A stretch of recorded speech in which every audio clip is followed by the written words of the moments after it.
In this video, I'm going to show you 3 different ways to keep your bagpipe chanter reed lasting as long as you can. And why am I sharing this? Because I hate breaking in new reeds. I don't like breaking in new reeds. I'm sure you're the same. What am I up to tonight while I'm filming this video is exactly that. I'm breaking in a new reed, and I'm going to show you why I'm doing that. I'm going to have a backup reed. I have a gig coming up, and I can tell the reed I'm playing right now, there's a few warning signs telling me it's close to being on its last legs. I'll share what those warning signs are I look for when I know a reed is coming up to the end of its lifespan. And most importantly, I'll show you 3 different ways that I find I'm able to prolong the life of that reed as long as possible, so I can give it a nice long time before I have to break in a new reed again. And this reed that's just starting, it sounds good still, but there's some warning signs.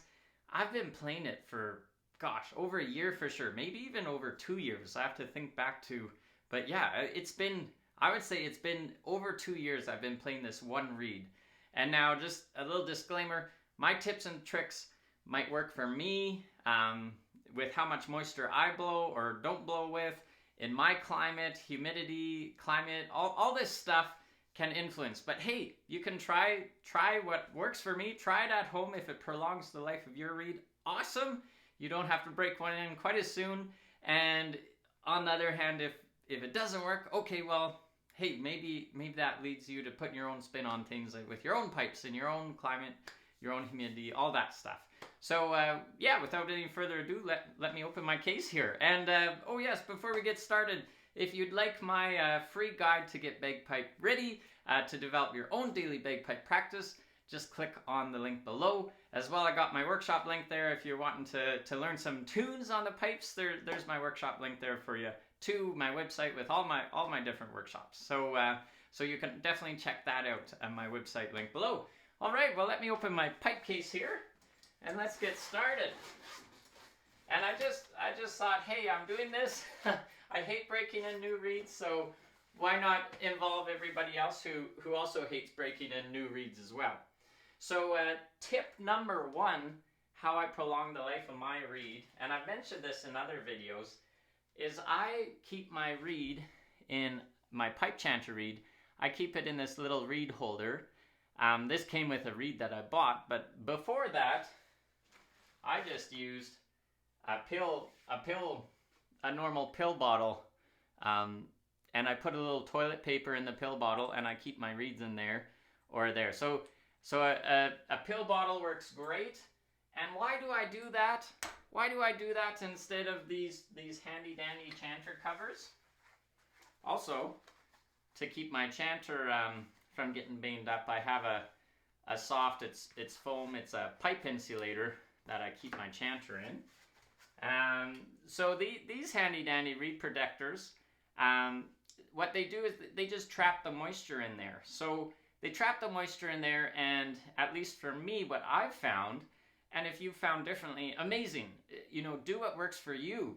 But what I've found is these just trap the moisture in that reed, and it breaks down the reed quicker. That moisture, it molds, it breaks down the reed, and it just saps the life out of that reed. So I want to dry that reed out in between, keep it on its own in a pill bottle with some toilet paper so it's dried out, so that moisture isn't just continually breaking down and breaking apart those wood fibers. The moisture breaks down those wood fibers and splits it out.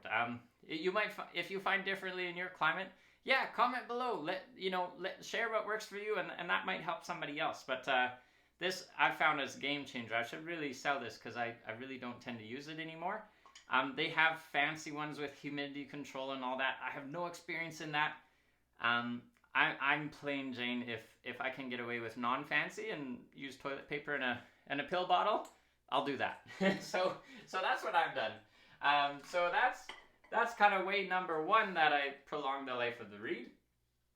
And if we just open this, so I mentioned this one, I think I got some really old reeds in, so I might be able to, we'll see how they sound. I might be able to do a demo of different warning signs. So here's a warning sign with an old reed. and I'm not sure how well you'll be able to see this. Hopefully you can see it a little bit. Yeah, there. You see how it's a little bit, that's not shadow on the reed that you're seeing.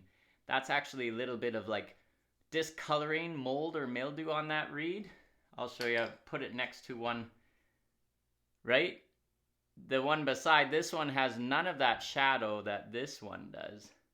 So those little specks, it's not your camera, those little specks is actually little bits of, I don't know, I always think of it as mold or mildew, something like that, but that's the moisture starting to grow stuff. Starting to grow stuff and break down that reed.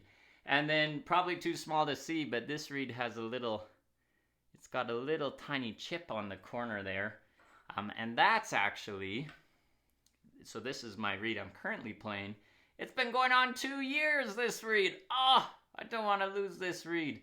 So none of that mildew, discoloring in the reed that I can see. And this is probably, so that's a warning sign number 1 is discoloring in the reed.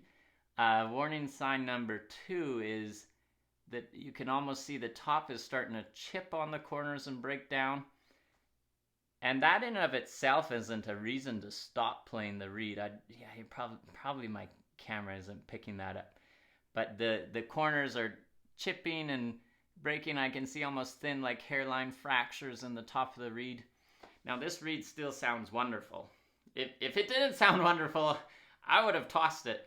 But it sounds wonderful. But the little bit of just a little bit of that breakdown on the top is one of the warning signs that I look for. And there's one other warning sign that I watch for to know, okay, this reed is getting close. It still sounds, as long as it sounds good, I'm going to play it. I don't care if there's mildew on it. If it sounds good, I'm going to play it. I don't care if it's cracked on the top. If it sounds good, I'm going to play it. But those are both warning signs to say, okay, you know what? Especially since I have some gigs coming up, I want a backup reed. So that's what I'm fussing around with today, is I want a backup reed. So that's there's one other warning sign that I look for that this reed is telling me. Now this reed, it still has been sounding great, but the other warning sign, I was plugging my earplugs. Always, if you're playing indoors, wear earplugs. If you wreck your hearing, you're not going to be able to tune your drones. So save your ears, wear earplugs if you're playing inside. Now I have earplugs, so I'll have to shout so you can hear me. Okay, so this is my current reed. I'll just pop it in here.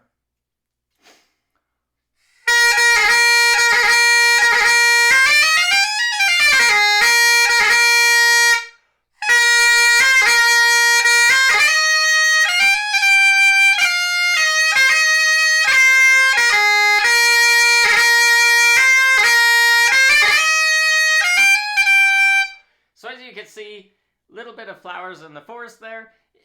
It sounds very nice. Yeah, I like the sound of it. If I play that, I don't look at the reed. I miss those warning signs, the discoloring in the chip corners, hairline fractures on the top. The other warning sign, which we can't hear, it sounds great. Of course I'm going to play this. But the other warning sign I'm noticing is when I played this yesterday, I noticed I had to tune my drones a little bit differently. Could still get the drones in tune with the reed very nice, sounded very nice, but my drones weren't tuning quite on their normal spot.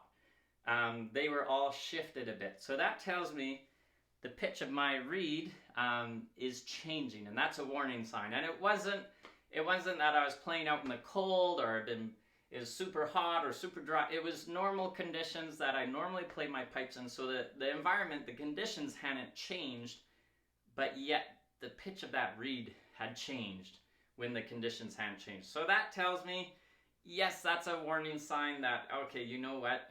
This reed it's maybe in the golden years. It's not going to crash and burn on me, but I want a backup reed. If I go to start warming up for a gig and it's crapping out, or it's not doing well, I should say, I want a backup reed to jump into. So I did mention one warning sign, or so those are warning signs. 3 warning signs. We got lots of content in this video. discoloring, fractures on the top, change of pitch that doesn't reflect a change in environment. Those are the 3 warning signs that tell you need a backup reed. But hey, if it sounds great, keep playing it. Don't toss a reed that sounds great. So those are the 3 warning signs. And then we had the ways to prolong the life of the reed. So I did mention one where I will use a pill bottle instead of the reed cover. And another one that I will use to prolong the life of that reed is, let me grab, I don't even know what this reed is. I'm going to play this one, the discolored one. So you might be like, well, Alec, if I don't care about those warning signs, if it sounds great, I'm going to play it, but when do I have to stop playing it? And then we'll get to another one of those ways to prolong the life of your reed. So when am I going to stop playing a reed? Well, when it growls on low G, or low A, that's a big reason that's when it really when it really goes out of tune. And I haven't played this one in years. It's just one that probably should have been tossed. But I will see if it growls on the low G for us. And that would be a sure, like if you're wondering like, well, how do I even know if my reed needs to be tossed? How do I even know, is my reed no good and I have to go to the trouble to buy a new reed, break in a new reed?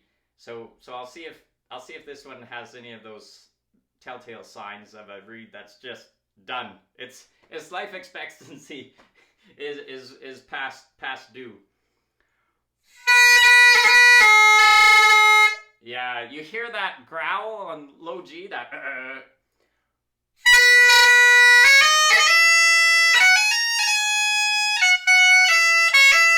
and you hear on the top hand, it's like extra sharp.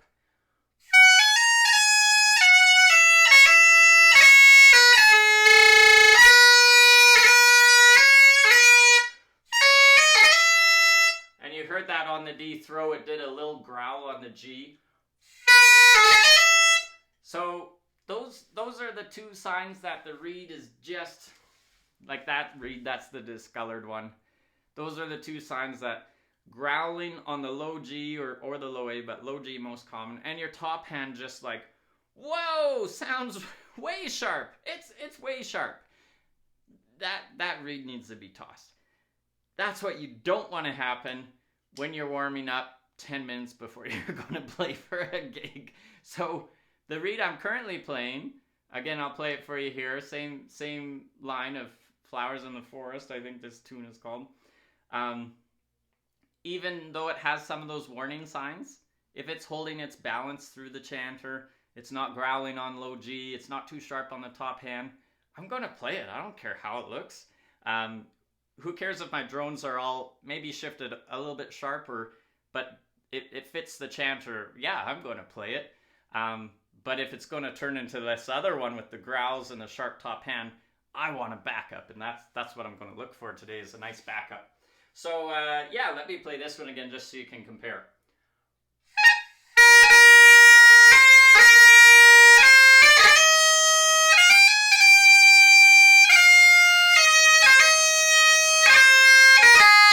So as you hear, top hand doesn't sound out of whack. It's not too sharp, and no low G growls. So that's that. I'm going to play that sucker until it sounds like the other one. So ways to prolong the life of the reed. Yes, let's talk. We talked about the pill bottle. The other way I prolong the life of the reed. Did I say there was 3 ways? Okay. We'll see if I think of a third one. I can only think of 2 right now. But I might think of a third one yet. So when I'm getting a new reed, often a new reed, it's very normal for a new reed to be really hard to blow. The reed will ease up. It won't be as hard to blow after a few practice sessions. Oh yeah. Here's all my new reeds. And I mark them with numbers, so I know which reed is which. You can even keep a little journal. I've never been that organized. There's a little number 4. So I mark different reeds with numbers, so I have an idea of, okay, well, which one was it I liked, or which one did the high A sound a little off, or which one. and I can file through a bunch of those new reads, and I'll number them, and I'll come remember, okay, yeah, 4 was this, I like this, but I didn't like that. Oh, 3 was okay. Oh, 2 is, yeah, now that I've played it a couple sessions, 2 is perfect. So that's how I do it, is I'll number them. And this is where we're coming up on another way, an important way to prolong the life of that reed. So let's try this number 2. So then we'll be able to see how this number 2 sounds. And we'll be able to see how tough it is. And how tough it is plays into another way to prolong the life of this reed. And prolonging the life of the reed starts as soon as you're testing out that new reed on the day of its initiation or birth or whatever. Holy moly, I can't even make a sound.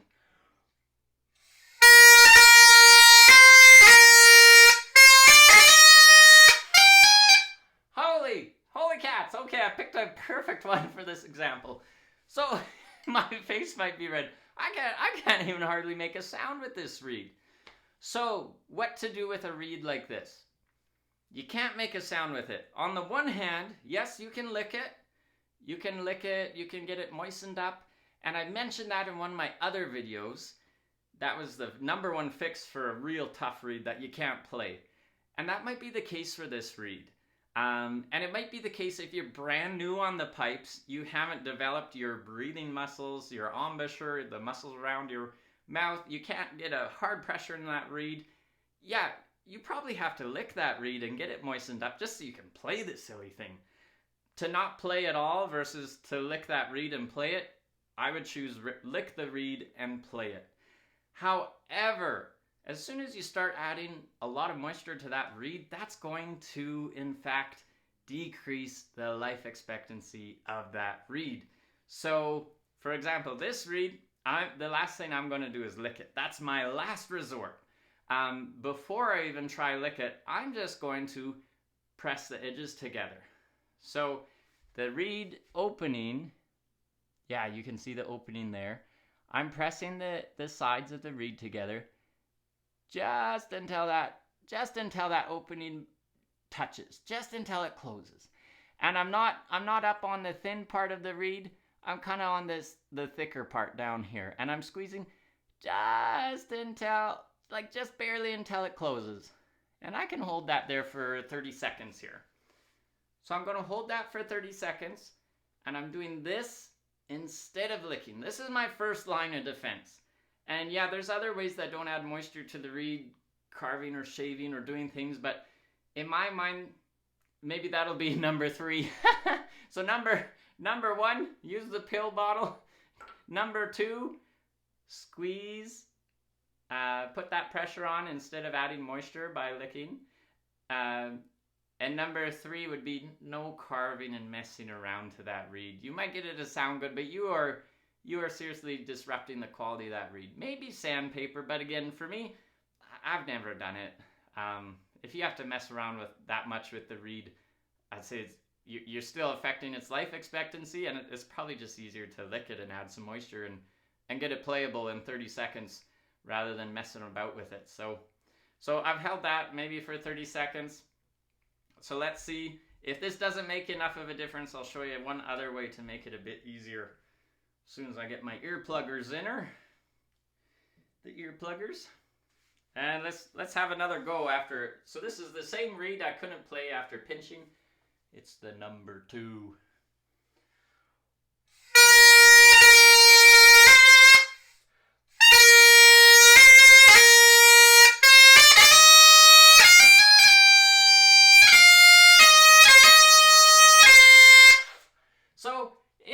Hard, without a doubt. It is hard. But you know what? I can get a lot more out of it. I feel like my brains aren't coming out of my ears that time. And it's hard for me to keep it from cutting in and out, just blowing steady with my mouth. But once I have it on my bag, I'll start with my drones plugged, just by hitting the top of my drones. I'll plug those drones, and it might still cut in and out, but I'm not playing a gig right now. It sounds a bit flat to me, but it'll sharpen up. Or I can sink that reed. I could remove some hemp, but I'm just going to press that reed further in. And we'll see if that sharpens it up. And so, yes. And let's say, you know what? Okay, let's say that didn't make a difference. I think it made a bit of a difference, and I might be happy enough to go with that. But let's say it didn't make a difference. Again, you can lick it, get fast results right away. If you're new to the pipes, I'd recommend that just so you could play the silly thing. But that's going to shorten the life expectancy of this reed. So before I lick, but I've done the squeezing trick, I just want to get a tiny bit of moisture in there without really saturating the wood fibers with my spit or licking. So instead, I'm just going to lightly blow through that reed.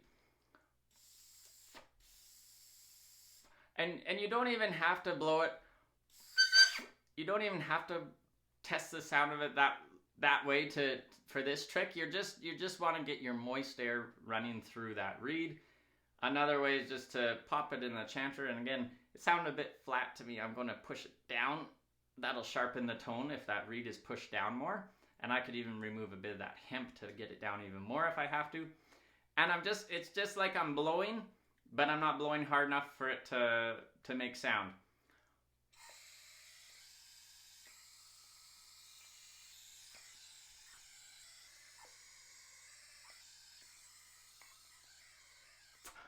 So you could do that for 30 seconds, and that'll help too. And this reed, honestly, it's still too tough, too uncomfortable for me to blow. But when I pop it into my bag with my drones cork, because it's not just my lip power now, my arm can help out. So now I can give it a good test that way, and I'm okay if it cuts out every now and then, because it's going to get easier for a few sessions. But if you've given this, you've tried not to lick it, you've tried to prolong the life of this reed, you've tried 3 different sessions. I'll show you here with my drones what I mean. You've tried 3 different sessions, 3 different days like that, within a week, and it's still too tough. That's when you lick. That's when you're like, okay, I might as well sell this reed on eBay, but who's going to buy it? Use bagpipe reed for a week, too tough to play. Maybe in my free Facebook group you would get some takers. I'll put the link below for my free Facebook group. But really, if it's just sitting on a shelf doing nothing, you might as well lick it, shorten the life expectancy of it. But hey, now if it's playable, great, and you're just going to have to break in another one sooner. But hey, if all my tricks, you can avoid that breakdown of that reed. I'm just going to give a little squeeze here while we're chatting. Then hey, then you don't have to, and it comes around in 3 sessions, your patience paid off, because then you don't have to break in a reed right away again. So I'll give this reed a test just so you know what I mean. In my pipes, reed pinched, I'll plug off the drones, and again, if you want more resources, tips, looking to learn some tunes, some workshops, I'll have my website below here. And we'll give this Flowers in the Forest another run with the drones. They're not tuned anyway, so I'll just click off the drones, and then we'll see if this reed is a little bit more manageable with my arm helping out my mouth here. And so I think we did 3. I said 3 at the start, but I really had no idea how many I had. So the 3 again were the pill bottle, use the pill bottle and the toilet paper in the pill bottle to prolong the life of that reed, keep the moisture out. And the other one was squeeze rather than licking. And the other one was no shaving, sanding, messing about it. That'll affect the life expectancy of that reed too, in my opinion. If you're going to do that, you might as well just lick it. It's easier, it takes less time, and either way you've affected the life expectancy of the reed. And if the squeezing doesn't work, blow through, get moisture in that way, but no licking. And then if that doesn't work, like, give it 3 sessions. Try playing it with the drones cork like I'll show you here. If it's still not coming around, you might as well lick it, because otherwise it's just sitting on the shelf doing nothing. And if you're like, Alec, why'd you tell me in that other video to lick the reed? So that's this #1 solution. If you've tried everything and nothing's working and it's a tough reed, you can't play it, either because that reed is really tough or because you're a beginner and you haven't built up the breathing muscles, then just lick the silly thing and start making some noise. All right, get that in there. Oh, a little bit loose. You can add in some hemp or lick and roughen it up with your fingernail. I don't like my Chanter stock too tight, so I don't add hemp and get it too tight. I'd rather have it a little loose and I control it with my moisture, because then it's easy to turn that Chanter for a quick adjustment to make sure that Chanter's in the right spot for my fingers. Always have a hand on your Chanter when you move your pipes around, so your Chanter's not going to pop out on you. And yeah, so my Chanter's tight but not super tight, so I could quickly get it roughly in the right place before I strike up my drones here.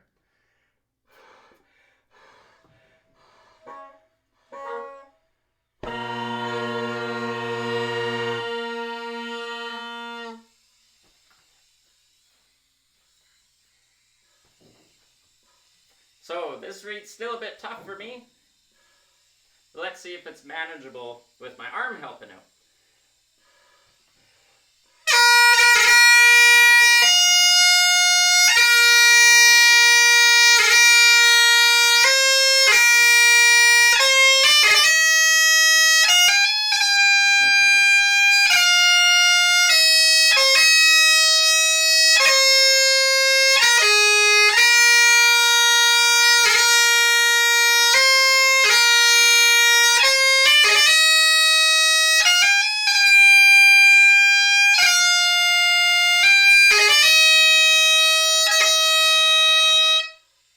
Actually, it feels, I squeezed a bit while we were still talking, and then we did the trick of blowing air through the Chanter without making a sound and without licking. And actually, you know what? It feels very doable, very manageable with my arm helping out. So you can't judge that reed solely on the first blow and blowing it just through the Chanter. My mouth has no help from my arm, so of course it gives out quickly. But with my arm, that reed is very, very doable. And in fact, I feel like I could quickly tune up my drones here to see how it sounds. And the other thing I did was I sunk that reed down to sharpen the tone, and the tone it sounds a lot better to me as well. So I'll have a go here and just tune my drones quickly.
my liking. It cut out on that last D strike. The drone's not quite in tune, but they're getting close. But honestly, I'm not going to sweat and fuss if it's a new reed. I'm not going to sweat and fuss getting those drones sounding perfect. Because that reed's going to change a bit, especially throughout the session for the first few sessions. So I'm just going to get them half close so it's not driving me crazy, sending my mind spinning, listening to them hum and haw. Get them half close, play a tune or two. If my lips are getting tired, take a break, maybe leave it for next session, or go back to my trusty reed that has those warning signs we talked about. But yeah, I'm quite pleased with that. So you see, in a short time, we've come a long way with this reed. Initially in the Chanter, I could hardly blow the thing. It's never been played before. I could hardly blow it without adding any moisture or any direct moisture. We got that reed going, so it's playable, tougher than what I like. But I think this reed is sounding a little bit better now than what we first tested. I think this reed is going to do well. I'm going to give it 3 practice sessions this week before I make a decision and before I mess about with another reed. That's the other thing. Sometimes I do number my reeds so I know which one I'm talking about, but sometimes you have 8, 10, 12 different reeds you're playing. It's tough to keep straight, and you never really test out one. If you put all your effort into 10 different reeds, you don't take any one of those reeds to the point where you can actually make a decision, is it good or bad. I have my one reed I like, I know that. Now I'm looking for my backup reed. All this work tonight in my practice session has been on one reed, and I'm going to do that same reed for another 2 practice sessions this week before, and then I'll make a decision. I'll say, you know what, I hate this reed, or I'm like, well, it's mediocre. I'm going to try another one. Repeat the same process next week. Or I might decide, you know what, this reed, it's awesome. And I say, oh, it's better than the one I'm currently playing. Okay, I'll do that reed. I doubt it, because I really like this one. It's going on 2 years. But if I really like it, it's like, okay, this is my backup reed. Great, I got my number 2. I know 2 is my backup reed, and this other one is my number 1, my number 1 reed right now. Which is funny. It's not a number 1, but it is the number 1. So that's all my practice session today. So I'll probably rip through Flowers of the Forest another couple times here. And until next time, happy piping.